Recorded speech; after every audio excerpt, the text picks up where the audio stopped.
नमस्कार भक्तजन। आध्यात्मिक कहानी के इस कड़ी में प्रस्तुत है भगवान बुद्ध देव और उनका सिद्धांत। ईसा से 563 वर्ष पूर्व इस महामानव का भारतवर्ष में ही अवतार हुआ था। गोरखपुर के समीप ही कपिलवस्तु में शाक वंशीय महाराज शुद्धोधन राज्य करते थे।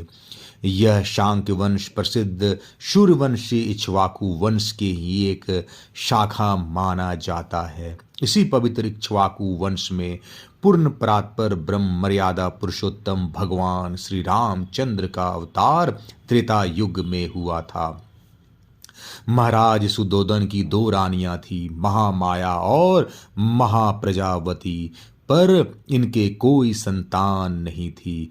44 वर्ष की अवस्था में एक दिन रानी महामाया ने स्वप्न में देखा कि एक 4 दांतों वाला श्वेत वर्ण का हाथी है और 6 नोक वाला एक प्रकाश पुंज तारा है। वह तारा महामाया के शरीर में प्रविष्ट हो गया। उस दिन सूर्य कर्क राशि पर था। ज्योतिषियों ने इसका बहुत अच्छा फल बताया। रानी महामाया गर्भवती हुई। 10वें महीने में अपने पीहर जा रही थी। रास्ते में लुम्बिनी वन में एक शाल वृक्ष की डाल पकड़कर खड़ी हो गई। वहीं बालक का जन्म हो गया।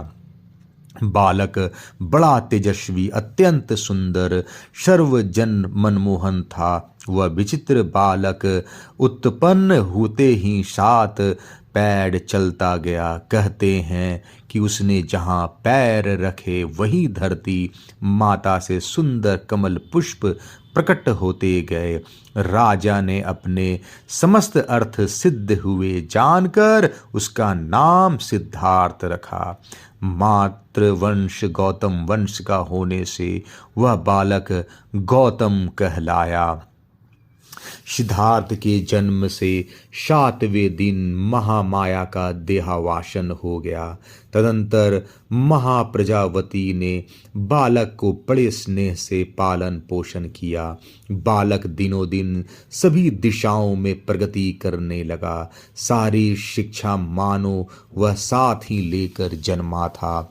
महान कुशाग्र बुद्धि, तीव्रतम स्मरण शक्ति, न्याय तर्कादि में भी असाधारण पांडित्य, धनुर्विद्या में निपुणता, सभी कुछ विलक्षण। सबसे विलक्षण वस्तु जो राजकुमार को का अहिंसा सुशोभित, दया द्रवित, करुण कोमल हृदय था। वे आखेट करने जाते तो मृग पर बाण न चलाकर उसे भाग जाने देते। थोड़ा थक कर हाँफ जाता, घोड़ा थक कर हाँफ जाता तो उतर कर उसका पसीना पोंछते, धीरे धीरे सहलाते और बड़े प्यार से पुचकार कर थपकी देते। एक दिन राजकुमार बगीचे में टहल रहे थे। वान से बिंधा एक हंस उसके पास आ गिरा। उन्होंने उसे उठाकर गोद में ले लिया और बाण निकाला।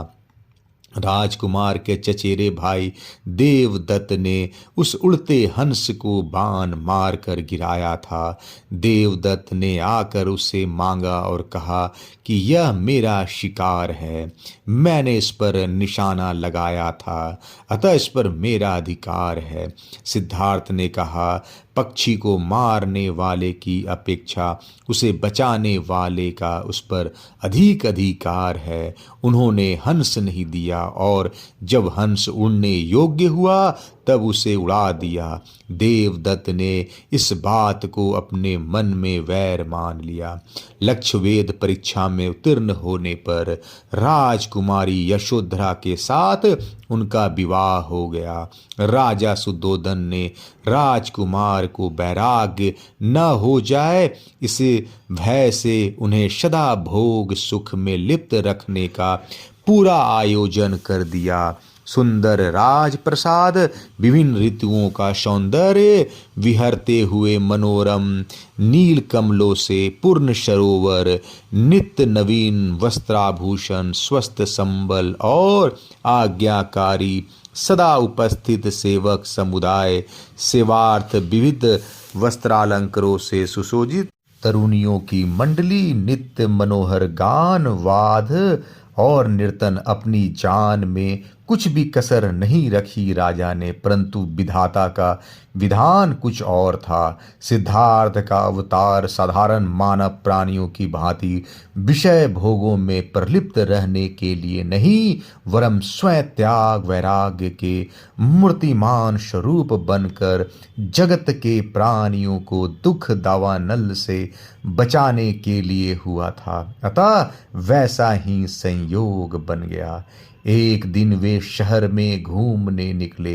बड़ी व्यवस्था की गई थी कि राजकुमार के सामने कोई ऐसा दृश्य न आने पाए जिससे उनको वैराग्य की प्रेरणा मिले। पर दैव विधान से एक वृद्ध सामने आ गया। उन्होंने देखा, श्वेत केश है, बदन पर झुर्रियां पड़ी है, दांत नहीं है, बाल पिचके हैं, कुबड़ा शरीर है, धसी आंखें और उनमें गड़ी भरी है और जल बह रहा है। देह में मांस नहीं, चमड़े से ढका हड्डियों का ढांचा मात्र है। फटा मैला चिथड़ा लपेटे हैं, हाथ में लाठी है, बड़ी कठिनता से चल पाता है। राजकुमार ने पूछा अपने सारथी से, छंदक यह कौन है? छंदक ने कहा, कुमार यह वृद्ध है। कभी यह भी जवान था, सुंदर था, सबल था, वृद्धावस्था ने इसकी यह दशा कर दी है। राजकुमार ने व्यथित होकर फिर पूछा, क्या यह वृद्धावस्था सभी की होती है? क्या मेरी भी यही दशा होगी? छंदक ने कहा, जन्म के साथ जरा लगी रहती है। जरा मतलब बुढ़ापा। मनुष्य जीवित रहा तो बूढ़ा होगा ही, आप हो चाहे मैं। राजकुमार सुनकर सहम गए। अहो, जवानी का सारा मद चूर्ण हो जाता है। इस स्थिति में मेरी भी यही दशा होगी, यशोधरा की भी, और गौतमी, गंगा गौतमी आदि सखियों की भी। हाय! राजकुमार ने कहा, छंदक लौट चलो। राजाज्ञा से दूसरे दिन फिर राजकुमार छंदक को साथ लेकर सेठ और मुनीम का वेश बनाकर निकले। आज एक रोगी मिल गया जो पीड़ा से छटपटा रहा था। उसका सारा शरीर छत बिछत था, कांप रहा था, बड़ी बुरी दशा थी। राजकुमार के पूछने पर छंदक ने बताया, यह रोगी है, इससे इतना परवश और दुखी हो रहा है। रोग भी सभी को ही हो सकता है। राजकुमार को जवानी पर तो अनास्था हो ही गई थी, शरीर के स्वास्थ्य का भरोसा भी जाता रहा। तीसरी बार एक मुर्दा मिला। राम नाम सत्य है बोलते हुए चार आदमी अर्थी को उठाए लिए जा रहे थे। घर के लोग पीछे पीछे रोते हुए चल रहे थे। मुर्दा शमशान में ले जाकर जला दिया गया। राजकुमार ने पूछा, क्या सबकी यही गति होगी? छंदक ने कहा, जो जन्मा है वह तो मरेगा ही। राजकुमार का हृदय वैराग्य से भर गया। वे महल में लौट आए। सारे विलास उल्लास नृत्य गान बंद हो गए। फिर एक बार राजकुमार ने एक सन्यासी को देखा। उसने बताया कि वह जन्म मृत्यु जरा व्याधि से छूटने के प्रयत्न में लगा है। राजकुमार को यह बात बहुत अच्छी लगी। उन्होंने गृह त्याग का निश्चय कर लिया। राजा को पता लगा तो वे बहुत दुखी हुए और राजकुमार का मन बदलने के लिए विविध प्रयास करने लगे। विविध प्रकार के भोगों से लुभाए जाने का कुछ भी असर राजकुमार पर नहीं हुआ। पिता शुद्धोदन ने बहुत तरह से समझाया बुझाया, पर वे अपना निश्चय छोड़ने को तैयार नहीं हुए। राजा के बहुत कहने सुनने पर राजकुमार ने कहा, अच्छा यदि ऐसी ही बात है तो आप मेरी 4 शर्तें स्वीकार कर लीजिए।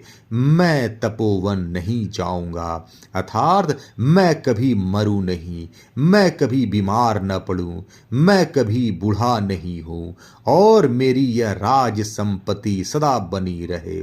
राजा ने इन शर्तों को स्वीकार करने में असमर्थता प्रकट की। कुमार का निश्चय और भी दृढ़ हो गया। वे एक रात को अपनी प्रियतमा पत्नी यशोधरा और नवजात पुत्र राहुल को छोड़कर जाने के लिए तैयार हो गए। वे उस समय अधीर हो रहे थे मानो उन्हें माया पाश को तोड़कर तुरंत चले जाने के लिए कोई प्रबल और अपरिहार्य प्रेरणा प्राप्त हो रही हो। यशोधरा मीठी नींद में सो रही थी, मानो बेला पुष्पों की उज्जवल धवल चादर में गुलाबों का ढेर ढुलका हुआ हो। पास ही शिशु राहुल ऐसे प्रतीत हो रहा था मानो गुलाब की मृदु सुंदर कली मुस्कुरा रही हो। कुमार ने उनको देखा, फिर आंखें फेर ली, पुनः देखा, बस यह सारा माया जाल है, मेरा बंधन है। उन्होंने 3 बार पलंग की परिक्रमा की और पत्नी, पुत्र, पिता, परिवार तथा समृद्धि के सारे बंधनों को तोड़कर वे तुरंत नीचे उतर आए। महल के नीचे जाकर सारथी छंदक को जगाया और उनके साथ कंथक घोड़े को मंगवाकर वे उस पर सवार हो गए। कपिल वस्तु से 45 कोस अनामा के उस पार जाकर उन्होंने छुरे से अपने लंबे केश काट डाले, राजसी वस्त्राभूषणों को उतारकर सारथी को दे दिया और घोड़ों के साथ उसे लौटा दिया। सच्चे धर्म की खोज में वे बहुत से विद्वानों के पास गए, पर कहीं संतोष न मिलने पर वन में एक वृक्ष के नीचे बिना खाए पिए बैठकर ध्यान करने लगे। कठोर तप से उनका शरीर सूख गया। एक दिन उस वन में कुछ स्त्रियां गाती हुई निकली।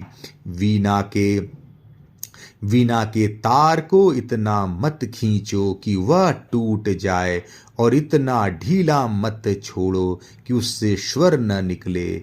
इस गीत से बुद्ध ने शिक्षा ली और कठोर तप का मार्ग छोड़कर मध्यम मार्ग ग्रहण किया। नाना प्रकार के बाधा विघ्नों को हटाते हुए मार तथा राक्षसों को अपनी दृढ़ प्रज्ञा से पराजित करते हुए उन्होंने बुद्धत्व प्राप्त किया। 35 वर्ष की अवस्था में बोधि वृक्ष के मूल में फिर तो जगत के भूले प्राणियों के उद्धारार्थ वे निकल पड़े। संग बने 45 वर्ष तक इस धराधाम पर सनातन धर्म का एक आकर्षक रूप में विविध भांति से प्रचार करके दुख विदग्न प्राणियों को शांत करते रहे और अंत में कुशीनगर में आकर मल्लों के शाल वन में 2 शाल वृक्षों के बीच में भिक्षु आनंद के द्वारा बिछाए हुए चीवर पर लेट गए और लेटे लेटे ही उन्होंने महापरिनिर्वाण प्राप्त किया। बुद्ध की शिक्षा। बुद्ध भगवान ने 4 आर्य सत्य बतलाए हैं। दुख समुदाय, दुख की उत्पत्ति, दुख निरोध, दुख से मुक्ति और दुख निरोध मार्ग, मतलब दुख मुक्ति का उपाय। दुख मुक्ति ही निर्वाण है, उसका अमोघ उपाय बतलाया गया है। आर्य अष्टांगिक मार्ग जिसके अनुसार सम्यक दृष्टि, सम्यक संकल्प, सम्यक वाचा, सम्यक कर्मांत, सम्यक आजीव, सम्यक व्यायाम, सम्यक स्मृति और सम्यक समाधि। सम्यक दृष्टि का अर्थ है यथार्थ विचार दृष्टि, अनित्य नित्य, अच्छे बुरे की पहचान, 4 आर्य सत्यों का वास्तविक परिचय। सम्यक संकल्प मतलब काम क्रोध हिंसा आदि दोषों से बचे रहने का दृढ़ संकल्प। सम्यक वाणी मतलब असत्य न बोलना, चुगली निंदा न करना, कठोर वचन न बोलना, व्यर्थ न बोलना, सत्य मित्त हित मधुर वाणी बोलना। सम्यक कर्मांत मतलब चोरी अभिचार व्यभिचार प्राणी हिंसा आदि न करना। सम्यक आजीविका मतलब शस्त्र प्राणी मांस मद और विष का व्यापार न करना। अधर्म अन्याय हिंसा से पैसा न कमाना। सम्यक व्यायाम मतलब बुरे विचारों को उत्पन्न न होने देना, उत्पन्न बुरे विचारों का नाश करना, अच्छे विचारों को उत्पन्न करना, उत्पन्न अच्छे विचारों की रक्षा करना, उन्हें बढ़ाना, मानसिक और शारीरिक दुर्बलता न आने देना। सम्यक स्मृति मतलब सदा सावधानी, क्या करना चाहिए क्या नहीं करना चाहिए इसकी स्मृति। कार्य करते समय भी यह ज्ञान है कि मैं अमुक कार्य कर रहा हूँ। सम्यक समाधि शुभ कर्मों में सत्य में चित्त का समाधान निरोध। सात भगवान बुद्ध ने गृहस्थ भिक्षु दोनों के लिए 5 शील बताए हैं। हिंसा विरति, मिथ्या भाषण विरति, स्तेव विरति, व्यभिचार विरति और मादक द्रव्य विरति। किसी प्राणी की हिंसा न करना, झूठ न बोलना, चोरी न करना, व्यभिचार न करना और नशे की किसी चीज का सेवन न करना। इसके अतिरिक्त 5 शील केवल भिक्षुओं के लिए और हैं। वे 10 शीलों का पालन करें। वे 5 हैं: दोपहर के बाद का भोजन न करना, नाच गान का त्याग, माला आदि श्रृंगार का त्याग, बढ़िया सैया का त्याग और सोने चांदी का त्याग। ये शील योग दर्शन के यम नियम के आधार पर ही है। बुद्ध भगवान ने जानबूझकर ही साध्य का निर्णय न करके साधन पर विशेष जोर दिया है। साधन यथार्थ होने पर साध्य की प्राप्ति तो अपने आप ही हो जाएगी और तभी साध्य के यथार्थ स्वरूप का पता लगेगा। आत्मा ब्रह्म क्या है, संसार कैसे बना, कब बना, संसार अनादि अनंत है या अनादि शांत है, इसका कोई कर्ता है या नहीं, वह सगुण है या निर्गुण आदि विषयों पर उन्होंने कहना उचित नहीं समझा। वास्तव में कहने से वे समझ आते भी नहीं। इनका सम्यक ज्ञान तो साधन पुरुष को अपने आप ही हो जाता है। उन्होंने समझा कि इन दार्शनिक प्रश्नों की उलझन में पड़कर किसी मताग्रह को स्वीकार करना तथा जीवन के परम लक्ष्य की प्राप्ति साधन से वंचित रहकर खंडन मंडन करने की अपेक्षा साधन में लगना, मार्ग तय करना श्रेयकर है। मनुष्य को चुपचाप अपने जीवन के परम लक्ष्य की प्राप्ति में लगे रहना चाहिए। इसी में बुद्धिमानी है।